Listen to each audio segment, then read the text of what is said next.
Good morning students.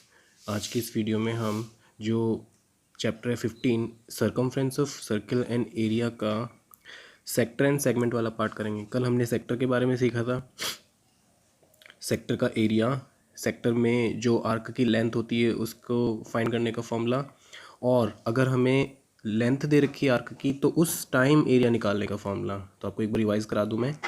Sector क्या होता है? दो रेडियस के बीच का एरिया होता है, ठीक है, दो रेडियस के बीच का एरिया होता है।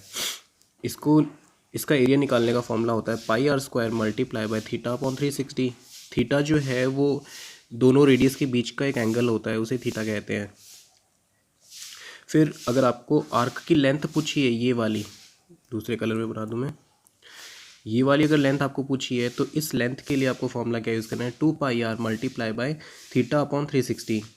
यहाँ थीटा अपॉन 360 इसमें भी और इसमें भी, दोनों में काम आया, क्योंकि ये एक सर्किल का पार्ट है। जब एरिया का पार्ट था तब तो हमने एरिया से मल्टीप्लाई करवाया, और जब लेंथ का पार्ट है तो हमने सरकमफ्रेंस से मल्टीप्लाई करवाया।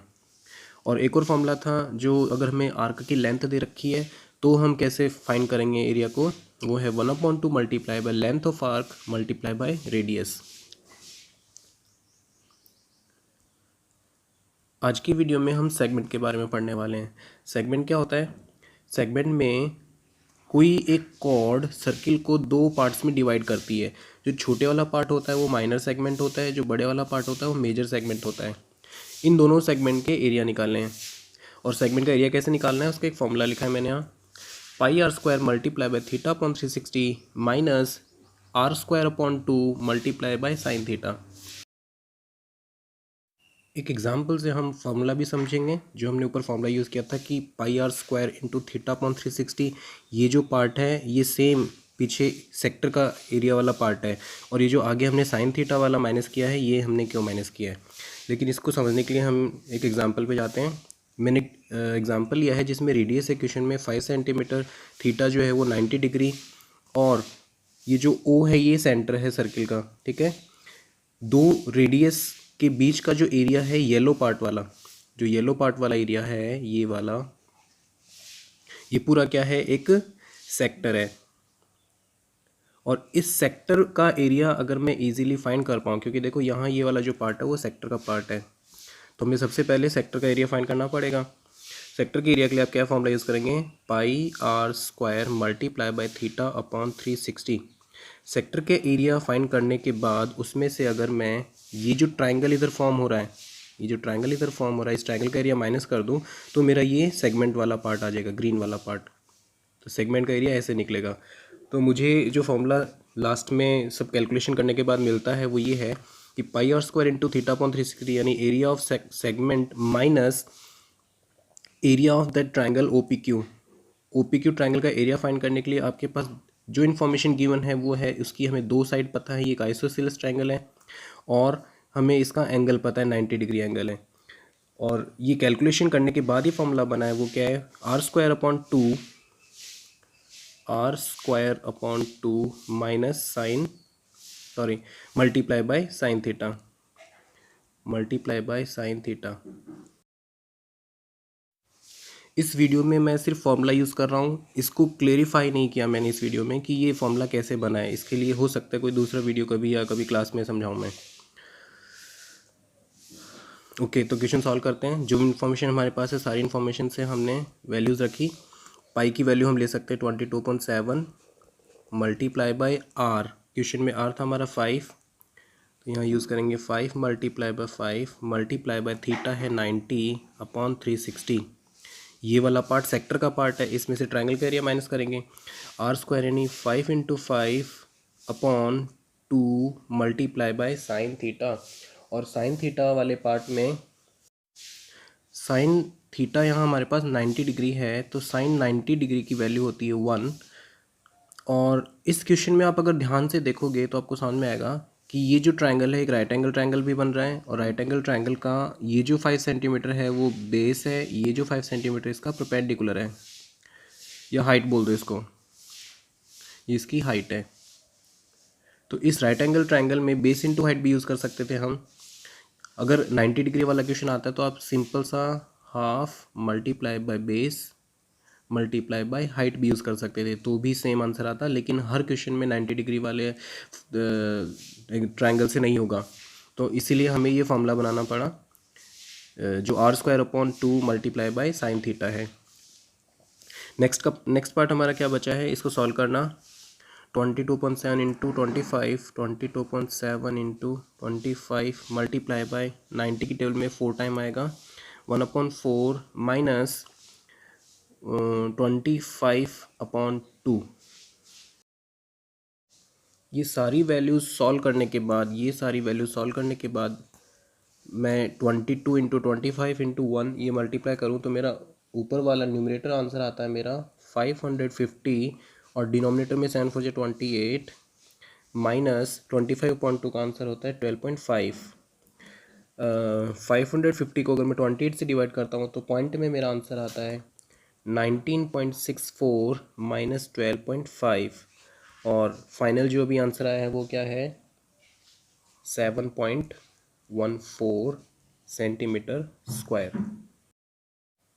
एक दूसरे एग्जांपल से समझते हैं कि ये क्वेश्चन अगर आपको फॉर्मूला याद हो तो इजी क्वेश्चन है, ये हार्ड क्वेश्चन नहीं है। इस क्वेश्चन में हमें रेडियस दिया है 14 सेंटीमीटर, थीटा दिया है 30 डिग्री और आपको ये वाला पार्ट माइनर सेगमेंट का एरिया फाइंड करना है। Minor segment, find the area of minor segment.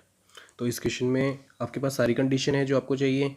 आपको एक चीज़ जरूर याद रखनी पड़ेगी जो ट्रिग्नोमेट्री वाले चैप्टर में आपके लिए बहुत इंपॉर्टेंट होता है, आपको टेबल याद रखनी पड़ेगी या आपको वैल्यूज़ याद रखनी पड़ेंगी कि साइन 30 डिग्री की वैल्यू क्या होगी। मैं आपको क्वेश्चन में साथ में दे देता हूँ। साइन 30 की वैल्यू होती है 1/2।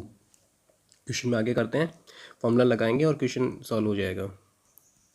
देखो सबसे पहले हमें सेक्टर का एरिया फाइंड करना होगा, πr² into theta upon 360 minus, अब क्वेश्चन में फाइंड तो हमें एरिया करना है, ट्रायंगल का एरिया फाइंड करना है, लेकिन ये जो ट्रायंगल है 30 डिग्री का है तो हम half into base into height use नहीं करेंगे। आइसोसेलेस ट्रायंगल है जो एक 30 डिग्री उसमें एक एंगल आ रहा है, तो जो फॉर्मूला बनता है फाइनली वो क्या है r² / 2 multiply by sine theta. Sine theta की वैल्यू मैंने ऊपर आपको बता दी है 1/2 आएगी। तो क्वेश्चन सॉल्व करें, 22.7 मल्टीप्लाई बाय, क्वेश्चन में रेडियस कितना था 14 centimetre, 14 multiply by 30 into 360 minus 14 into 14/2 multiply by sine theta की वैल्यू थी 1/2। अब जब आपके पास ये चीज़ ध्यान रखना, जब आपके पास ऐसे कैलकुलेशन आ जाती हैं तो आप थोड़ा सा लॉजिक लगाएंगे इस क्वेश्चन में। लॉजिक क्या रहेगा, आप सबसे पहले डिवीज़न क्या करो। डिवीज़न से क्या होता है, क्वेश्चन छोटा हो जाता है, उसकी डिजिट छोटी जाती हैं। जैसे ये जो 7 है ये इससे 2 टाइम्स डिवाइड हो रहा है, ये 30 इससे 12 टाइम्स डिवाइड हो रहा है, और ये 2 इससे 6 टाइम डिवाइड हो रहा है, ये 3 टाइम्स डिवाइड हो रहा है, ये 11 टाइम्स डिवाइड हो रहा है। बाकी सारे सॉल्व हो चुके हैं। इस वाले डिजिट में देखो ये 2 7 टाइम और ये 2 7 टाइम डिवाइड हो रहा है। तो जो आपके पास वैल्यूज़ आई है वो क्या आई है 11 मल्टीप्लाई बाय 14/3 माइनस 7 7 जा 49। जब आप इनको सॉल्व करोगे तो आपका क्या आंसर आएगा, 11 इंटू 14 होता है 154 एंड डिवाइडेड बाय 3 माइनस 49। एक छोटी सी चीज़ बता दूँ, कोई भी नंबर, एक एक्स्ट्रा में ये चीज़ बता दूँ मैं, किसी भी नंबर को अगर आपको 11 से मल्टीप्लाई करना हो तो उसका एक वैदिक मैथमेटिक्स का बहुत ही अच्छा लॉजिक है। आपको क्या करना है, राइट हैंड साइड से डिजिट लिखनी है 4, राइट हैंड साइड में अगला डिजिट ऐड कर दो 5 और लास्ट का डिजिट 1।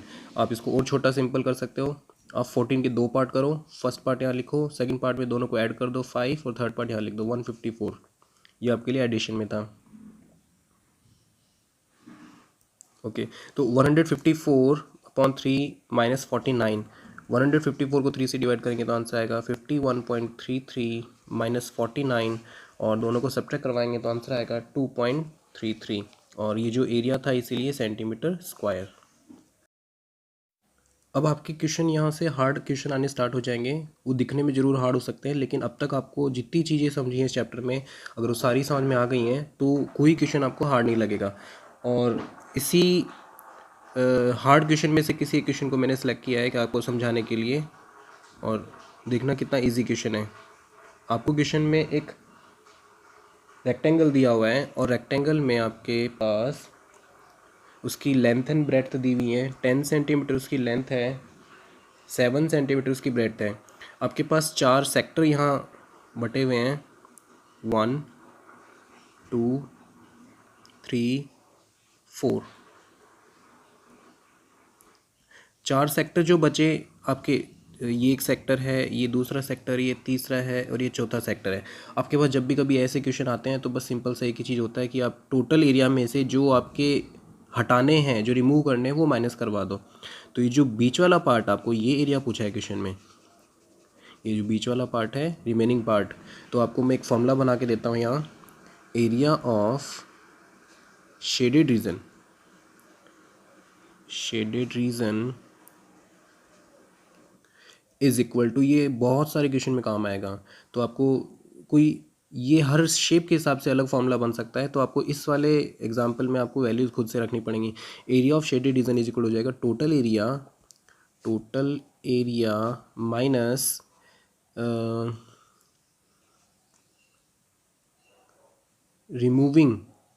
रिमूविंग पार्ट, जो पार्ट आपको रिमूव करना है, ठीक है, क्योंकि हमें ये पार्ट हटाने के बाद जो बीच में एरिया बचेगा उसको एरिया निकालना है उसका। तो इसीलिए area of shaded region is equal to क्या हो जाएगा, टोटल एरिया में से क्या माइनस कर देंगे, जो एरिया हमें रिमूव करना है ताकि शेडेड रीजन आ जाए। कुछ क्वेश्चंस में इन्फॉर्मेशन छुपी हुई होती है, इस वाले क्वेश्चन में भी जो इन्फॉर्मेशन है सारी छुपी हुई है, आपको खुद ढूंढ के फाइंड करनी है। सबसे पहले इन्फॉर्मेशन हम क्या निकालेंगे कि जो सेक्टर है उसका ये जो रेडियस होता है ये कितना है। आपको पता है कि ये एक रेक्टेंगल था, इसकी टोटल ब्रेड्थ थी 7 सेंटीमीटर। इस 7 सेंटीमीटर में यहाँ ये 2 रेडियस बन रहे हैं, तो 2 रेडियस का मतलब ये एक यहाँ रेडियस 3.5 और एक यहाँ रेडियस 3.5 हो जाएगा। यानी आपको चारों का रेडियस पता चल गया, 3.5 3.5 3.5 3.5 एंड 3.5। एक और चीज़, जो ये रेक्टेंगल जो होता है उसके ईच एंगल 90 डिग्री के होते हैं, तो आपको यहाँ साइन की वैल्यू भी पता चल गई है, ईच एंगल 90 डिग्री। तो मैं जो जो चीज़ यहाँ लिखने की हैं वो लिख देता हूँ। Radius is equal to question में है 3.5 and theta is equal to है 90 डिग्री। इसके अलावा और कोई इन्फॉर्मेशन आपको नहीं चाहिए इस क्वेश्चन में सॉल्व करने के लिए। तो चलो शुरू करते हैं। एरिया ऑफ टोटल एरिया मतलब area of rectangle, area of rectangle is equal to 10 multiply by 7 length multiply by breadth, तो ये एरिया हो जाएगा 70 सेंटीमीटर स्क्वायर।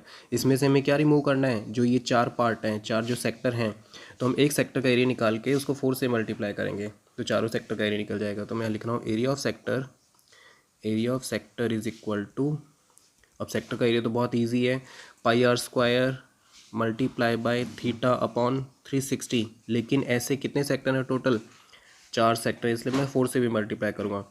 पाई की वैल्यू 22.7 लेते हैं, 22.7 multiply by radius 3.5 multiply by 3.5 multiply by theta है 90 upon 360। ये 90 से 4 टाइम्स डिवाइड होगा। अगर इन दोनों पॉइंट्स को मैं हटाऊं तो नीचे अपॉन में 10 लगा सकते हैं दोनों साइड। 7 की 12 में 35 आता है 5 टाइम्स, इसको दूसरे कलर से कट करता हूँ। 7 की 12 में 35 आता है 5 टाइम्स, और 5 की 12 में 10 आता है 2 टाइम्स। 2 से डिवाइड होगा ये 11 टाइम, और लास्ट में मल्टीप्लाई बाय 4 भी है, ये वाला 4, तो 4 से 4 भी कैंसिल हो जाएगा। अभी सिर्फ लास्ट में हमारे पास क्या बचा है, 11 मल्टीप्लाई बाय 35 अपॉन 10। फिर से देखो, अभी पीछे हमने एक कंडीशन देखी थी, जब हम 11 से मल्टीप्लाई करते हैं तो दोनों डिजिट को अलग लिखो, 5 3 दोनों को ऐड करके बीच में लिख दो, तो यहाँ आ जाएगा 385 और अपॉन में 10, तो ये आंसर हो जाएगा 38.5। अब आपके पास सिर्फ लास्ट कंडीशन बची है, हमने सारी चीज़ें सॉल्व कर ली हैं। अब सारे जो पार्ट हमने अलग अलग कैलकुलेट किया उनको सबको एक साथ ध्यान से देखना है। सबसे पहला पार्ट हमें क्या काम में आएगा, एरिया ऑफ रेक्टेंगल 70, क्योंकि मैंने बोला था टोटल एरिया में से हमें रिमूविंग पार्ट माइनस करना है, तो यहाँ मैं लिखूँगा area of rectangle minus area of rectangle minus area of 4 sectors, क्योंकि 4 उसके सेक्टर हैं, उन चारों को रिमूव करना है हमें इसमें से। तो ये रिमूव करने के बाद क्या आ जाएगा, is equal to shaded region. Shaded region ये एरिया, बस छोटा सा लास्ट आंसर निकालना बचा है बस हमारा। तो हमें किस में से माइनस करना है, एरिया ऑफ रेक्टेंगल आया था हमारा 70 माइनस एरिया ऑफ 4 सेक्टर्स आया था 38.5 और इन दोनों को सब्ट्रैक्ट करने के बाद आंसर आता है 31.5 और ये हमारा एरिया इसीलिए सेंटीमीटर स्क्वायर।